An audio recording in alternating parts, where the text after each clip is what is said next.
Systemic racism has been ingrained in America's social fabric for centuries, and it continues to be ingrained in the American workplace.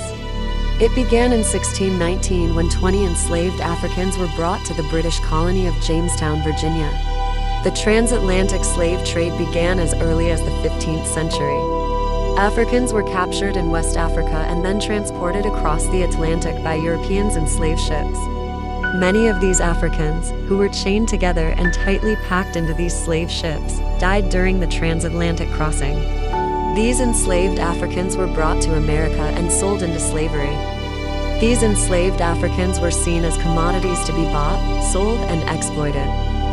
Hereditary slavery. American slavery was different from slavery in other parts of the world because of chattel slavery. A black slave was a slave for life. Female slaves endured forced pregnancies for the purpose of increasing the slave population. The children of slaves, born in America, were also slaves for life. Slaves were chattel that could be bought, sold, hired out, given away, or inherited. A Virginia law in 1662 decreed that the status of the child followed the status of the mother. The law was known as the enactment of hereditary slavery law. It read, "Be it therefore enacted and declared by this present Grand Assembly, that all children born in this country shall be held bond in slavery or free only according to the condition of the mother." Could give birth to children who would also be slaves for life, and the children of these children would also be slaves for life. Transatlantic slave trade. The transatlantic slave trade created a trade network across the continents that became known as the Triangle of Trade. It connected Europe, Africa, and the Americas and saw goods, people, and cultural elements move between the three regions from the 1500s into the 19th century. Portuguese, Spanish, Dutch, French, and British ships would arrive in West African ports with manufactured goods for sale. These included guns, ammunition, rum, textiles, and other goods. This cargo would then be sold or traded for enslaved people. Once the ship reached the New World, enslaved survivors were sold in the Caribbean or the American colonies. The ships were then loaded with export goods for a return voyage to Europe. These export goods included sugar, molasses, tobacco, cotton, furs, and other raw materials. The ship then returned to Europe to complete the triangle, and the cycle continued. The slave trade provided political power, social standing, and wealth for the Catholic Church, European nation-states, New World colonies, and individuals. It resulted in the largest forced migration in the world.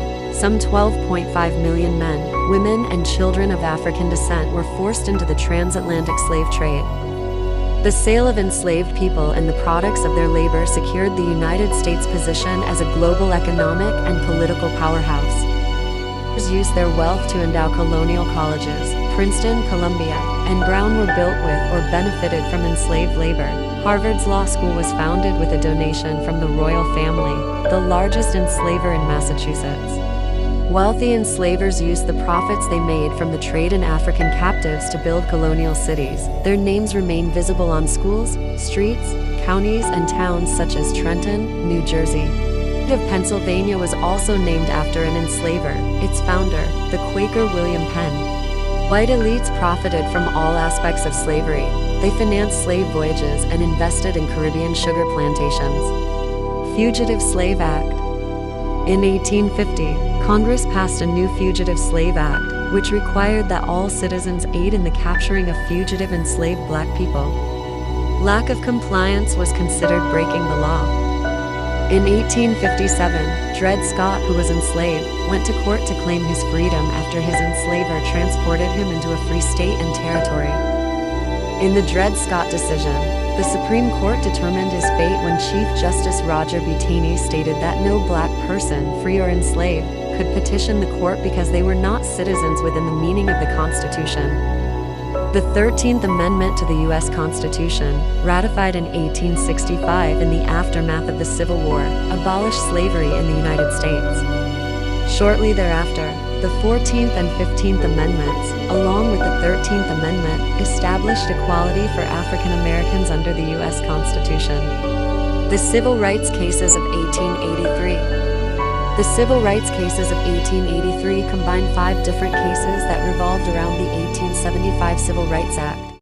which guaranteed all persons the enjoyment of transportation facilities, in hotels and inns and in theaters and places of public amusement regardless of race, color, or previous condition of servitude. In 1883, the Supreme Court ruled that the 14th Amendment did not give Congress authority to prevent discrimination by private individuals. The Supreme Court's decision in the civil rights cases eliminated the only federal law that prohibited racial discrimination by individuals or private businesses, and left African Americans who were victims of private discrimination to seek legal recourse in unsympathetic state courts.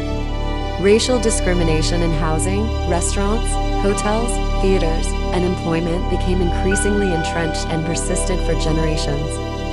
It would be more than 80 years before Congress tried again to outlaw discrimination by passing the Civil Rights Act of 1964. Ku Klux Klan. In 1865, at the conclusion of the Civil War, 6 Confederate veterans gathered in Pulaski, Tennessee, to create the Ku Klux Klan, a vigilante group mobilizing a campaign of violence and terror against the African American people that benefits from the progress of Reconstruction. From Arkansas to Georgia, thousands of black people were killed. Supreme Court Justice Hugo Black had been a member of the Ku Klux Klan in the 1920s. In the interest of advancing white supremacy, the Ku Klux Klan engaged in lynchings, tar and featherings, rapes, and other violent attacks. Black Codes. From the post-Civil War era until 1968, Jim Crow laws were a collection of state and local statutes that legalized racial segregation for 100 years. The Southern agricultural economy was dominated by white planters who were dependent on African American laborers. White planters used Southern labor laws to restrict the movement of African American laborers and to depress their wages. Throughout the Jim Crow period, white planters pleaded with one another to hold the line on black wages. Plantation owners, long accustomed to free labor from people who were not free, suddenly faced a dilemma. Now they had to pay for it. Thanks to competition and a labor shortage, wages rose. Plantation owners hated competing for workers, so they tried to form cartels. "White men must stick together" was the catchphrase in newspapers and magazines of the era, which economist Jennifer Roback observed in her 1980 for University of Chicago Law Review article Southern Labor Law in the Jim Crow Era, Exploitative or Competitive. The Black Codes limited what jobs African Americans could hold, and their ability to leave a job once hired. Black Codes were restrictive laws designed to limit the freedom of African Americans and ensure their availability as a cheap labor force after slavery was abolished during the Civil War. All Southern Black Codes relied on vagrancy laws to pressure freedmen to sign labor contracts. The code provided that vagrants could be arrested and imprisoned at hard labor. The prison labor system took advantage of an exception in the 13th Amendment that forbade slavery or involuntary servitude except for punishment for a crime. The exception in the 13th Amendment reads, "Neither slavery nor involuntary servitude, except as a punishment for crime whereof the party shall have been duly convicted, shall exist within the United States, or any place subject to their jurisdiction." African Americans were often convicted of petty crimes, like walking on the grass, vagrancy, and stealing food.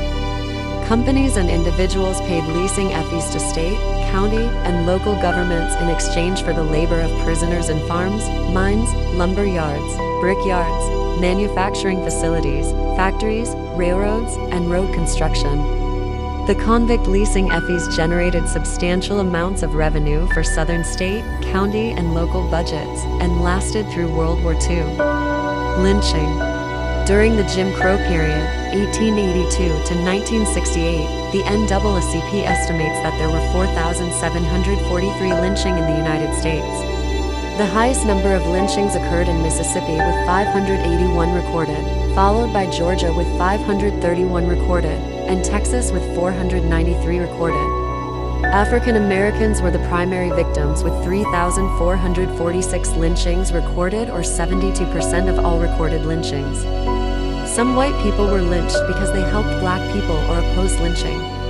Lynchings were acts of terror meant to intimidate black people and advance the goal of white supremacy in the economic, social, and political spheres. Lynchings were covered in local newspapers with headlines spelling out the horrific details. Photos of victims with exultant white observers posed next to them were taken for distribution in newspapers or on postcards. A typical lynching involved a criminal accusation, an arrest, and the assembly of a mob, followed by seizure, physical torment, and murder of the victim.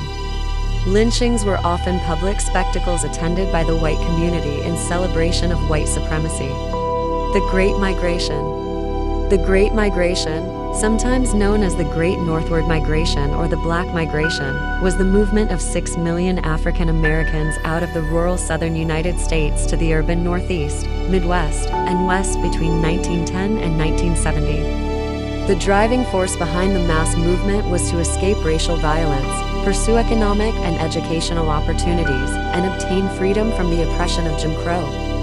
When World War I broke out in Europe in 1914, industrialized urban areas in the North, Midwest, and West faced a shortage of industrial laborers, as the war put an end to the steady tide of European immigration to the United States. With war production kicking into high gear, recruiters enticed Black Americans to come north.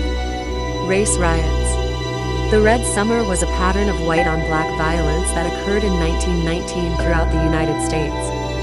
The post-World War I period was marked by a spike in racial violence, much of it directed toward African American veterans returning from Europe, where they were often treated much better there than by white Americans, despite their brave service to the country.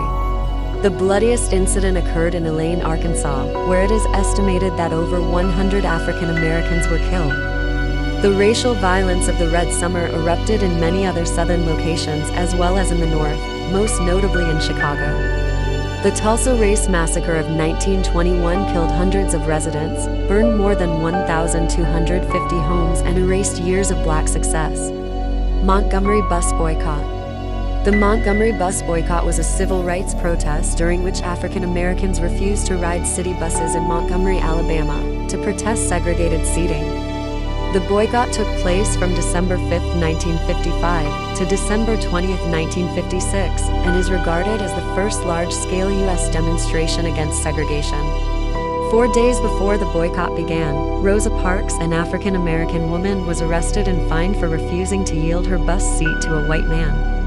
The U.S. Supreme Court ultimately ordered Montgomery to integrate its bus system, and one of the leaders of the boycott, a young pastor named Martin Luther King Jr., emerged as a prominent leader of the American Civil Rights Movement. The Civil Rights Movement. The Civil Rights Movement of the 1960s led to federal discrimination laws that brought an end to the Jim Crow period.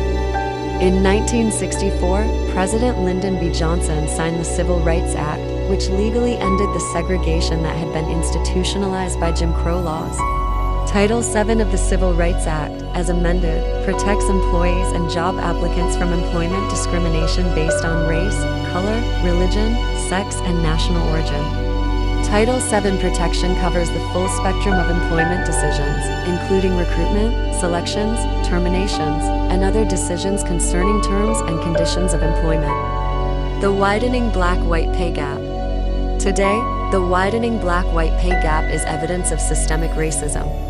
For every dollar earned by a white man, a black man earns 71 cents and a black woman earns 63 cents. Black workers with advanced degrees earn 80% of the wages that white workers with advanced degrees earn.